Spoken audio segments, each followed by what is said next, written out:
On July 14, 2025, President Donald Trump stunned the world by reversing his stance on Ukraine, sending shockwaves through global capitals and newsrooms alike.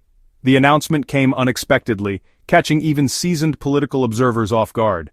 He revealed a massive new military aid package for Ukraine, pledging advanced weaponry and logistical support, while simultaneously issuing a stark ultimatum to Moscow: cease hostilities or face unprecedented economic and diplomatic consequences. Standing beside NATO Secretary General Mark Rutte in the Oval Office, Trump declared that the era of endless debate was over. America was now prepared to wield its full economic and military power in defense of its allies. The symbolism of the moment was unmistakable, signaling a new chapter in transatlantic relations. This was a dramatic pivot from his previous isolationist rhetoric, leaving both supporters and critics reeling. The announcement ignited fierce debate across the country, with some hailing it as bold leadership and others warning of dangerous escalation. The presence of NATO's chief signaled a coordinated move, not a solo act. It was clear that this decision had been carefully orchestrated with America's closest allies, reflecting a united front against Russian aggression. Foreign ministries worldwide scrambled to grasp the implications. Was this a genuine change of heart, or a calculated political maneuver? Diplomats rushed to analyze the potential fallout as governments weighed their next steps in a rapidly shifting landscape. Regardless, Trump's press conference redrew the geopolitical map in a single stroke, forcing nations to reconsider alliances and strategies overnight. The fate of Ukraine, European stability, and global trade now hang on the success or failure of this audacious gambit.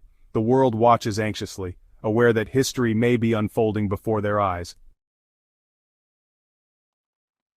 Central to Trump's announcement was the delivery of Patriot air defense systems to Ukraine, a move that marks a significant escalation in Western military support. The Patriot system is one of the most advanced air defense platforms in the world, designed to detect, track, and destroy incoming missiles and hostile aircraft with remarkable precision. These advanced weapons are capable of intercepting a wide range of threats, from ballistic and cruise missiles to enemy aircraft, providing a crucial shield against aerial attacks that have devastated Ukrainian cities and infrastructure. For Ukraine, battered by relentless missile barrages and drone strikes, the arrival of Patriot systems promises not only safer skies but also renewed hope for civilians and soldiers alike. These defenses could help protect vital infrastructure, reduce casualties, and allow Ukraine to regain some control over its airspace. The aid package includes not just defensive but also offensive weapons, some with the range to hit deep into Russian-held territory. This combination of capabilities could shift the balance on the battlefield, enabling Ukraine to disrupt enemy supply lines and command centers far behind the front. To expedite delivery, European NATO members will send Patriots from their own stockpiles, with the U.S. reimbursing and replenishing them later. This rapid transfer is designed to get critical defenses into Ukrainian hands as quickly as possible. This backfill strategy ensures Ukraine gets what it needs now, while reinforcing alliance solidarity. It demonstrates a united front among NATO allies, showing that support for Ukraine remains strong and coordinated. Trump emphasized that European allies would bear the cost, appealing to his domestic base by highlighting burden sharing and fiscal responsibility. This approach is meant to reassure American voters while keeping the alliance engaged. The new aid is a potential game changer, aiming to level the battlefield and give Ukraine leverage to negotiate from a position of strength. With enhanced defenses and new offensive options, Ukraine's prospects for both survival and eventual peace are significantly improved. Trump's announcement came with a stark 50-day ultimatum, setting the world on edge as the clock began to tick. The message was clear: time was running out for Russia to make a crucial decision. If Russia doesn't agree to a lasting peace within this window, the U.S. will unleash a new wave of devastating economic sanctions, far more severe than anything seen before. The stakes couldn't be higher. The threat centers on secondary sanctions, meaning any country, not just Russia, that continues to trade with Moscow would face a punishing 100% tariff on all goods exported to the U.S. This is a dramatic escalation, targeting not just Russia but its entire network of trading partners. This puts nations like China, India, and Turkey in a bind. Keep buying Russian energy and risk losing access to the lucrative American market, or cut ties with Moscow and face their own economic and political consequences at home. For India, for example, continuing to buy Russian oil would mean the price of its exports to the US would instantly double, threatening to cripple its economy and disrupt millions of jobs tied to trade. The same logic applies to China, whose vast export-driven economy would be hit hard, putting immense pressure on Putin's key partners and forcing them to reconsider their alliances.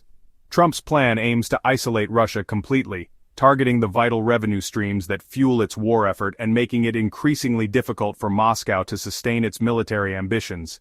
It's economic warfare on a global scale, forcing countries to choose sides in a high-stakes standoff that could reshape international alliances and the world economy for years to come. Why did Trump, once friendly to Putin, reverse course so dramatically? White House insiders say it was personal frustration. Trump believed he could broker peace, but each round of talks was followed by new Russian attacks.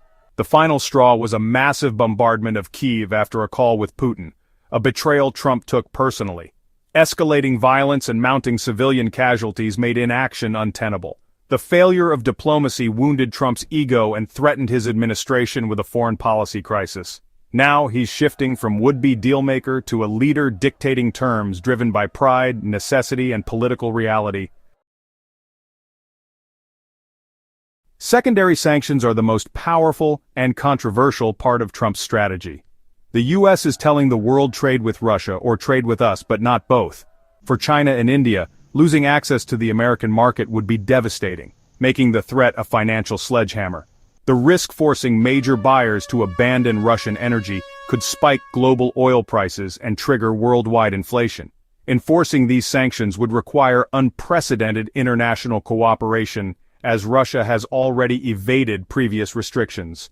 The sheer size of the threatened tariffs is meant to deter violations, compelling countries to self-police. It's a high-stakes bet that fear of economic ruin will force a global realignment. The world's response is divided. NATO's eastern members welcome the strong US stance, seeing it as overdue leadership. Other Europeans are wary, fearing economic blowback and escalation.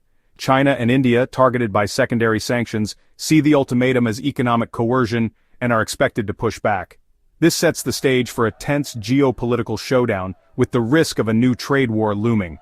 Developing nations already struggling with high prices fear further hardship if global oil costs spike.